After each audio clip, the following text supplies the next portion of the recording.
दोस्तों, आप सभी का बहुत बहुत स्वागत है हमारे चैनल में। इस वीडियो के अंदर अभी हम लोग लूसेंट सामान्य ज्ञान इससे रिलेटेड जो है इम्पोर्टेंट 40 क्वेश्चन इस वीडियो में देखने वाले हैं, जो कि आपके आने वाले एग्जाम से railway, SSC GD, UP police, Bihar civil court और आने वाले सभी प्रतियोगिता परीक्षा के लिए काफ़ी इम्पोर्टेंट है।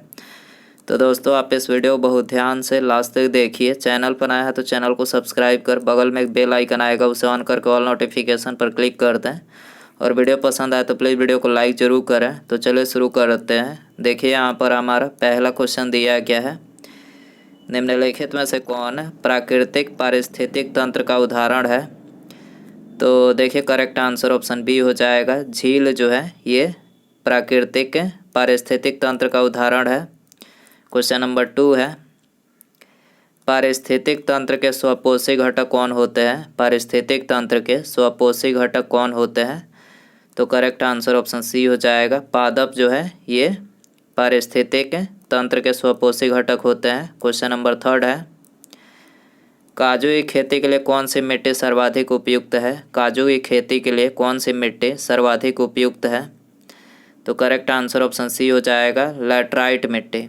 ठीक है। इसके अलावा भारत में कितने प्रकार की मिट्टियाँ पाई जाती है। तो देखिए, भारत में जो है टोटल 8 प्रकार की मिट्टियाँ पाई जाती है, जो यहाँ पर हमने लिखे हैं। देखिए, पहला जलोढ़ मिट्टी, दूसरी काली मिट्टी, तीसरी लाल एवं पीली मिट्टी, चौथी लैटराइट मिट्टी, पाँचवीं शुष्क मृदा, छठा जो है लवण मृदा, सातवां पिटमय मृदा तथा जैव मृदा और आठवां जो है वन मृदा। ये टोटल भारत में जो 8 प्रकार की मिट्टियाँ पाई जाती है, आपको याद रखना है। क्वेश्चन नंबर 4 है, पराबैंगनी किरणें किस प्रकार के कैंसर का कारण बनती है। पराबैंगनी किरणें किस प्रकार के कैंसर का कारण बनती है। तो ये त्वचा कैंसर का कारण बनती है। ठीक है, ऑप्शन बी यहाँ पर करेक्ट हो जाएगा। क्वेश्चन नंबर 5 है, निम्नलिखित में से कौन ग्रीन हाउस गैस का उदाहरण नहीं है। कौन ग्रीन हाउस गैस का उदाहरण नहीं है। करेक्ट आंसर सी हो जाएगा। CO जो है ये ग्रीन हाउस गैस का उदाहरण नहीं है। क्वेश्चन नंबर 6 है, निम्नलिखित ऊर्जा स्रोतों में से कौन सा पर्यावरण को स्वच्छ रखने के लिए सर्वोत्तम है। कौन सा पर्यावरण को स्वच्छ रखने के लिए सर्वोत्तम है। तो करेक्ट आंसर डी हो जाएगा, सौर सेल। ठीक है, सौर सेल जो है ये पर्यावरण को स्वच्छ रखने के लिए सर्वोत्तम है। क्वेश्चन नंबर 7 है, जैव ईंधन के संबंध में कौन सा कथन सत्य नहीं है। जैव ईंधन के संबंध में कौन सा कथन सत्य नहीं है। करेक्ट आंसर ऑप्शन ए हो जाएगा, जैव ईंधन लागत प्रभावी होता है। जैव ईंधन लागत प्रभावी होता है, ये जैव ईंधन के संबंध में सत्य नहीं है। बाकी ये तीनों करेक्ट है। जैव ईंधन मक्का से भी बनता है। जैव ईंधन पारिस्थितिकी अनुकूल होता है और जैव ईंधन ऊर्जा संकट के समाधान में योगदान दे सकता है। तो यहाँ पर ये जैव ईंधन के बारे में तीनों यहाँ पर करेक्ट है। अगला क्वेश्चन है, अफ्रीका का सर्वोच्च पर्वत शिखर माउंट किलिमंजारो स्थित है। किलिमंजारो कहाँ पर स्थित है। तो देखिए, किलिमंजारो जो है तंजानिया में है। कहाँ पर है, तंजानिया। ऑप्शन डी यहाँ पर करेक्ट हो जाएगा। क्वेश्चन नंबर 9 है, भारत के किस भाग में लौटते हुए मानसून के कारण वर्षा होती है। भारत के किस भाग में लौटते हुए मानसून के कारण वर्षा होती है। तो ये होती है तमिलनाडु में। ठीक है, आंसर हो जाएगा सी। क्वेश्चन नंबर 10 है, राष्ट्रीय जल संसाधन परिषद का गठन कब किया गया था। राष्ट्रीय जल संसाधन परिषद का गठन कब किया गया था। तो ये 1983 ईस्वी में। ठीक है, 1983 ईस्वी में किया गया था। आंसर हो जाएगा सी। भारत में कर्मचारी राज्य बीमा योजना की शुरुआत किस वर्ष की गई। भारत में कर्मचारी राज्य बीमा योजना की शुरुआत किस वर्ष की गई। तो ये 1952 में की गई। 1952 ऑप्शन बी यहाँ पर करेक्ट हो जाएगा। क्वेश्चन नंबर 12 है, दिए गए विकल्पों में किसे सेवा क्षेत्र भी कहा जाता है। तो सेवा क्षेत्र तृतीयक क्षेत्र को बोला जाता है। ठीक है, आंसर हो जाएगा सी। क्वेश्चन नंबर 13 है, वास्तविक सकल घरेलू उत्पाद को किस पर मापा जाता है। वास्तविक सकल घरेलू उत्पाद को किस पर मापा जाता है। तो ये समीकृत दाम पर। ठीक है, समीकृत सॉरी स्थिर दाम पर मापा जाता है, स्थिर दाम होगा। आंसर हो जाएगा डी। क्वेश्चन नंबर 14 है, समान कार्य के लिए समान वेतन भारतीय संविधान के निम्न में से किस में सुनिश्चित किया गया है? तो समान कार्य के लिए समान वेतन जो है किस में सुनिश्चित किया गया है? राज्य के नीति निर्देशक तत्वों में। ठीक है, आंसर हो जाएगा बी। क्वेश्चन नंबर 15 है, निम्नलिखित में से किसको अपने कर्तव्यों के पालन में भारत के राज्य क्षेत्र में सभी न्यायालयों में सुनवाई का अधिकार है? किसको है? तो ये महान्यायवादी को है। ठीक है, महान्यायवादी को अपने कर्तव्यों के पालन में भारत के राज्य क्षेत्र में सभी न्यायालयों में सुनवाई का अधिकार है, याद रखना है। क्वेश्चन नंबर 16 है, निम्नलिखित में से किस संविधान संशोधन द्वारा लोकसभा तथा विधानसभाओं की सीटों की संख्या में वर्ष 2026 तक कोई परिवर्तन नहीं करने का प्रावधान किया गया है? तो किस संविधान संशोधन के द्वारा किया गया है? तो ये 84वां संविधान संशोधन के द्वारा किया गया। लोकसभा तथा विधानसभाओं की सीटों की संख्या में 2026 तक जो है कोई परिवर्तन नहीं करने का प्रावधान है, याद रखना है। अगला क्वेश्चन है, संविधान के किस अनुच्छेद के अंतर्गत संघ की कार्यपालिका संबंधी शक्ति राष्ट्रपति में निहित है? तो करेक्ट आंसर बी हो जाएगा, अनुच्छेद 53 में। ठीक है, अनुच्छेद 53 के अंतर्गत जो है संघ की कार्यपालिका संबंधी शक्ति राष्ट्रपति में निहित है। अगला क्वेश्चन है, भारत का सबसे बड़ा शहर कौन सा है? Very important question. भारत का सबसे बड़ा शहर कौन सा है? तो ये है मुंबई। मुंबई आंसर हो जाएगा ये।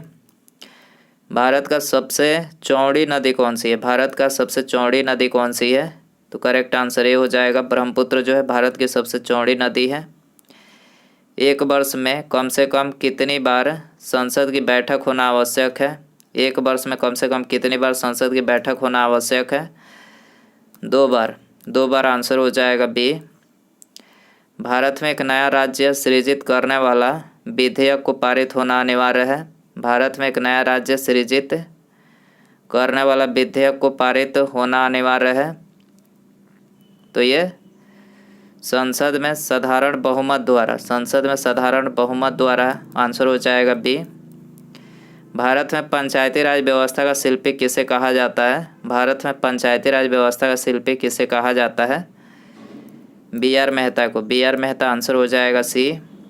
निम्नलिखित में से किस अधिनियम द्वारा अप्रत्यक्ष चुनाव प्रणाली की शुरुआत हुई? किस अधिनियम द्वारा अप्रत्यक्ष चुनाव प्रणाली की शुरुआत हुई?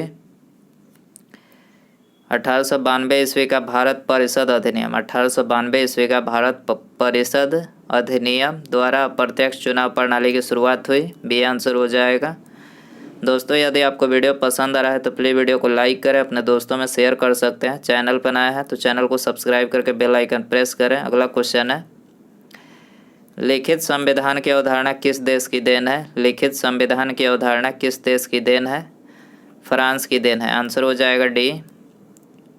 उड़ीसा में कोणार्क मंदिर का निर्माण किसने करवाया था? उड़ीसा में कोणार्क मंदिर का निर्माण किसने करवाया था?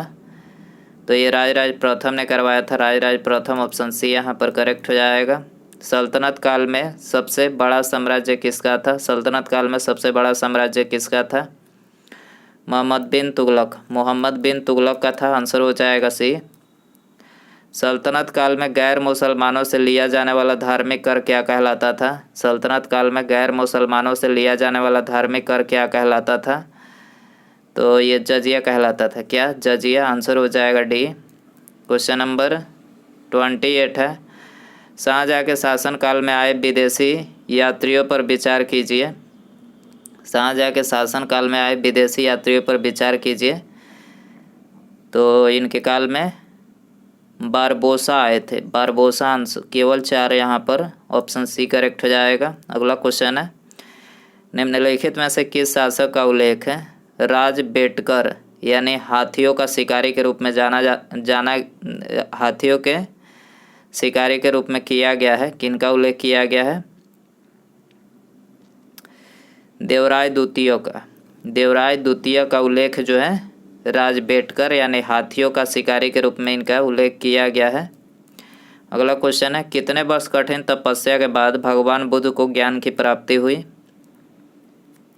6 वर्ष की कठिन तपस्या के बाद जो है भगवान बुद्ध को ज्ञान की प्राप्ति हुई थी।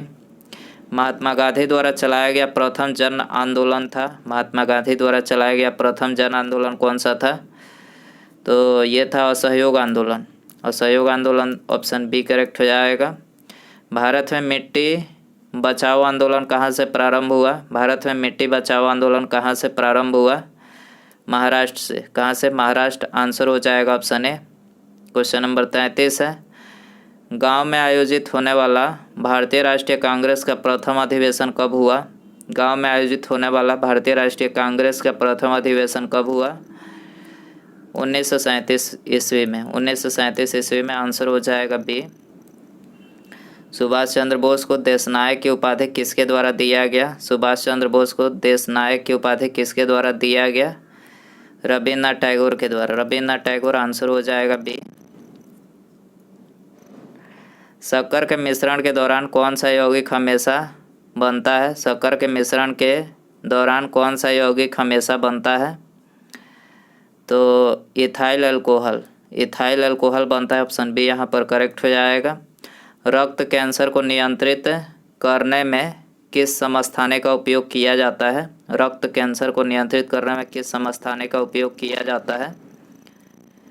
कोबाल्ट 60। कोबाल्ट 60 का किया जाता है। आंसर हो जाएगा ये। निम्नलिखित में से किस प्रकार के कोयले में कार्बन की मात्रा सर्वाधिक होती है? करेक्ट आंसर डी हो जाएगा। एंथ्रासाइट कोयले में कार्बन की मात्रा सबसे अधिक 90% से भी ज़्यादा होती है। ठीक है। निम्नलिखित में से कौन सा रसायन रक्त कोश यानी ब्लड बैंक में मिलाकर रखा जाता है? कौन सा रसायन रखा जाता है? मैग्नीशियम नाइट्रेट और सोडियम नाइट्रेट। यहाँ पर बी और सी जो है दोनों करेक्ट हो जाएगा। मैग्नीशियम नाइट्रेट और सोडियम नाइट्रेट। अगला क्वेश्चन है, निम्नलिखित में से कौन हरित गृह गैस नहीं है? कौन हरित गृह गैस नहीं है? ऑक्सीजन नहीं है। ठीक है, ये आंसर हो जाएगा। दूरदृष्टि दोष में प्रतिबिंब कहाँ पर बनता है? दूरदृष्टि दोष में प्रतिबिंब कहाँ पर बनता है? रेटिना के पीछे बनता है। कहाँ पर? रेटिना के पीछे। आंसर हो जाएगा बी। उसके बाद यहाँ पर हमारा अगला क्वेश्चन है, इलेक्ट्रोलाइटिक सेल ऊर्जा का परिवर्तन करता है। इलेक्ट्रोलाइटिक सेल ऊर्जा का परिवर्तन करता है। तो दोस्तों ये आपके लिए होमवर्क क्वेश्चन रखते हैं। ठीक है, यदि आपको इसका आंसर पता हो तो कमेंट बॉक्स में ज़रूर बताएं, और वीडियो पसंद आया हो तो प्लीज़ वीडियो को लाइक ज़रूर करें, अपने दोस्तों में शेयर कर सकते हैं। चैनल पर नए हैं तो चैनल को सब्सक्राइब करके बेल आइकन ज़रूर से प्रेस करें। ठीक है, मिलते हैं अगले वीडियो में। नमस्कार, जय हिंद, जय भारत।